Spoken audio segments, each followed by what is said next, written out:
Hello दोस्तों, नमस्कार। स्वागत है आप सभी का educational study one YouTube channel पे। तो देखिए दोस्तों, एसएससी एमटीएस एग्ज़ाम 2023 कंटिन्यूसली आपके एग्ज़ाम चल रहे हैं। आज आपकी 6 सितंबर 2023 का फर्स्ट शिफ्ट का एग्ज़ाम ख़त्म हो चुका है। तो 6 सितंबर 2023 फर्स्ट शिफ्ट एग्ज़ाम एनालिसिस अपने इस वीडियो में कवर करेंगे। 6 सितंबर फर्स्ट शिफ्ट एग्ज़ाम में जितने भी आपके जीके, जीएस और करंट अफेयर से रिलेटेड एग्ज़ाम में क्वेश्चन बने हैं फर्स्ट शिफ्ट के, उन सभी प्रश्नों का बिल्कुल 100% सही व सटीक उत्तर के साथ सबसे पहले व सबसे सटीक एग्ज़ाम एनालिसिस आपको इस वीडियो में देखने को मिलेगा। तो आज जिनका भी फर्स्ट शिफ्ट में एग्ज़ाम था वो सभी साथी पूरे वीडियो को ध्यान से एंड तक वॉच कीजिएगा। चलिए वीडियो को शुरू करते हैं। तो चलिए दोस्तों, वीडियो को शुरू करते हैं। फर्स्ट शिफ्ट में पहला क्वेश्चन आपसे पूछा गया कि नॉर्थ साउथ स्वर्णिम चतुर्भुज योजना किसको जोड़ता है। तो देखिए दोस्तों, जो स्वर्णिम चतुर्भुज योजना है इसके अंतर्गत दिल्ली, मुंबई, चेन्नई और कोलकाता क्या है, आपस में जुड़ते हैं। ठीक है, तो दिल्ली, मुंबई, चेन्नई और कोलकाता इस क्वेश्चन का आपका बिल्कुल राइट आंसर था। चलिए बढ़ते हैं अगले क्वेश्चन की ओर। फर्स्ट शिफ्ट में नेक्स्ट क्वेश्चन आपसे पूछा गया कि सोंगी मुखौटा नृत्य किस राज्य में किया जाता है।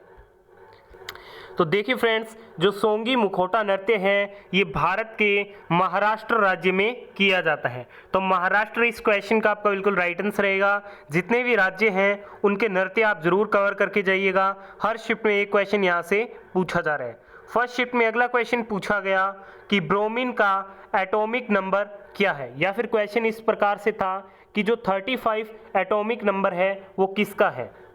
तो ये होता है आपके ब्रोमीन का एटॉमिक नंबर कितना होता है, 35 होता है, और इसे Br से क्या है, प्रदर्शित किया जाता है। ये बात भी आपको ध्यान में रखनी है। चलिए बढ़ते हैं अगले क्वेश्चन की ओर।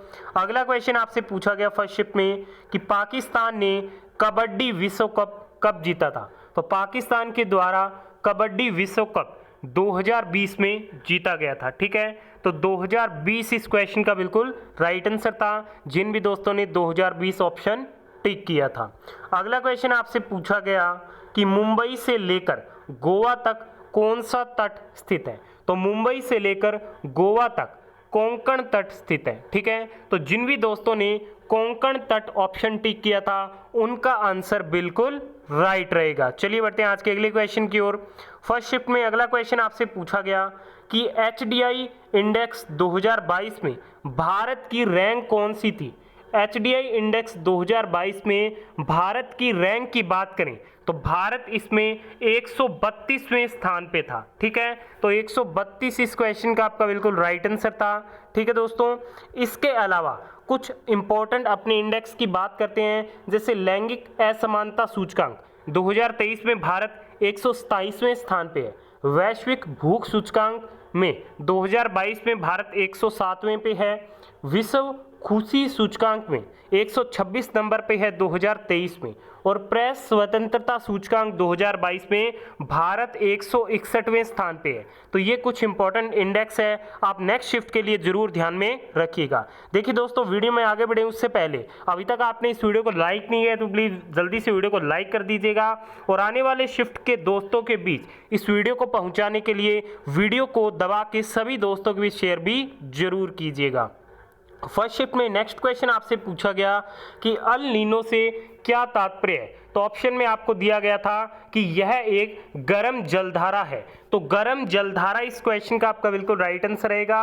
अल नीनो क्या है, एक गर्म जलधारा है। चलिए बढ़ते हैं अगले क्वेश्चन की ओर। फर्स्ट शिफ्ट का नेक्स्ट क्वेश्चन पूछा गया कि मुंबई इंडियंस ने किसे हराकर वुमेन्स प्रीमियर लीग जीता है। तो मुंबई इंडियंस ने दिल्ली को हराकर WPL का खिताब जीता है। ठीक है, और ये इसका पहला ही संस्करण था जो कि आपके मुंबई इंडियंस ने जीता है दिल्ली की टीम को हराकर। चलिए बढ़ते हैं आज के नेक्स्ट क्वेश्चन की ओर। अगला क्वेश्चन पूछा गया कि 1928 में हिंदुस्तान सोशलिस्ट रिपब्लिक एसोसिएशन की स्थापना कहाँ पे हुई थी। 1928 में HSRA की जो स्थापना है वो दिल्ली के फिरोजशाह कोटला मैदान में हुई थी। इसकी स्थापना चंद्रशेखर आजाद, भगत सिंह, सुखदेव थापर, जतिन दास और अजय घोष ने की थी। तो दिल्ली का फिरोजशाह कोटला मैदान इस क्वेश्चन का आपका बिल्कुल करेक्ट आंसर था। अगले क्वेश्चन में पूछा गया कि उत्तर प्रदेश में कौन सी योजना दूध से संबंधित है? तो नंद बाबा दुग्ध मिशन योजना, ये क्या है? दूध से संबंधित योजना है। तो नंद बाबा दुग्ध मिशन योजना इस क्वेश्चन का आपका बिल्कुल राइट आंसर था। चलिए बढ़ते हैं आज के नेक्स्ट क्वेश्चन की ओर। फर्स्ट शिफ्ट का अगला क्वेश्चन पूछा गया कि अंबुबाची मेला कहाँ पे लगता है? तो अंबुबाची का जो मेला है वो असम के गुवाहाटी में स्थित कामाख्या मंदिर में लगता है। तो कामाख्या मंदिर इस क्वेश्चन का आपका बिल्कुल राइट आंसर रहेगा। आपसे मंदिर का नाम पूछा गया था, तो ये कामाख्या मंदिर में लगता है। इसके अलावा असम के अन्य मेले और त्योहार की अपने बात करते हैं तो बिहू फेस्टिवल कल वाली शिफ्ट में पूछा गया था। इसके अलावा Majuli festival, Dehing Patkai festival, Kaziranga elephant festival और अली ए लिंगंग फेस्टिवल, ये भी क्या है? असम के प्रमुख मेले और त्योहार है। ये आप जरूर ध्यान में रखिएगा, नेक्स्ट शीट में यहाँ से क्वेश्चन बनेगा। फर्स्ट शिफ्ट का अगला क्वेश्चन पूछा गया अनुच्छेद 74 किससे संबंधित है? तो ये राष्ट्रपति को सहायता और सलाह देने के लिए मंत्री परिषद से क्या है? संबंधित है। चलिए बढ़ते हैं अगले क्वेश्चन की ओर। अगला क्वेश्चन आपसे फर्स्ट शिफ्ट में पूछा गया कि माइक्रो इंश्योरेंस इंस्टीट्यूशन किससे संबंधित है? तो माइक्रो फाइनेंस वित्तीय सेवाओं की एक श्रेणी है जो उन व्यक्तियों और छोटे व्यवसायों को लक्षित करती है जिनके पास पारंपरिक बैंकिंग और संबंधित सेवाओं तक पहुंच नहीं है। माइक्रो फाइनेंस में माइक्रो क्रेडिट, गरीब ग्राहकों को छोटे ऋण का प्रावधान शामिल है। बचत और चेकिंग खाते, सूक्ष्म बीमा और भुगतान प्रणाली, अन्य सेवाएं इसमें क्या है? सम्मिलित की जाती है। ठीक है, अगला क्वेश्चन पूछा गया कि 26 जनवरी को गणतंत्र दिवस क्यों मनाया जाता है? तो 26 जनवरी 1930 को अंग्रेजों की गुलामी के खिलाफ कांग्रेस ने भारत को पूर्ण स्वतंत्र घोषित किया था। ऐसे में पूर्ण स्वराज का प्रस्ताव लागू होने की स्थिति के महत्व को ध्यान में रखते हुए संविधान लागू करने के लिए 26 जनवरी का दिन चुना गया था।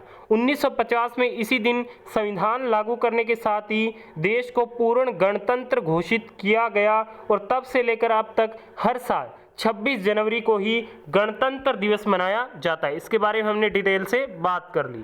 अगला क्वेश्चन पूछा गया डीपीएसपी विच गवर्नमेंट एक्ट? ठीक है, तो इसका ऑप्शन नहीं मिल पाया है, शायद इसका आंसर भारत सरकार अधिनियम 1935 था। ठीक है, आप कमेंट करके एक बार जरूर बताइएगा। अगला क्वेश्चन पूछा गया कि क्रिकेटर्स की आपको आत्मकथाएं दी गई थी। एक थी युवराज सिंह की आत्मकथा, ये थी the test of my life. Sachin Tendulkar की थी playing it my way. Kapil Dev की थी स्ट्रेट फ्रॉम द हार्ट।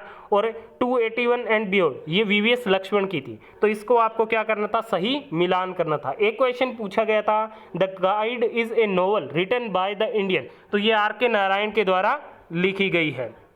अगला क्वेश्चन पूछा गया था कॉर्डाइल का सिनोनिम्स, तो ये होता है वार्म, फ्रेंडली और ग्रेसियस। ठीक है, तो ये इनमें से जो भी आपको ऑप्शन में दिया गया था उससे आप अपना आंसर कर सकते थे। अगला क्वेश्चन पूछा गया one who loves book is called, तो इसे बिब्लिफाइल और बुकवर्म कहा जाता है। ठीक है, तो ये आपका राइट आंसर था। अगला क्वेश्चन पूछा गया ए टी इन स्टॉर्म कब, इसका इडियम पूछा गया था, तो इसका हो जाएगा a situation in which people are very angry और upset about something that is not important. तो आज के फर्स्ट शिफ्ट में पूछे गए सभी क्वेश्चनों का एग्जाम एनालिसिस हो गया। आपने वीडियो को यहाँ तक देखा, बहुत बहुत धन्यवाद। वीडियो पसंद आए तो प्लीज़ वीडियो को लाइक शेयर, चैनल को सब्सक्राइब जरूर कीजिएगा।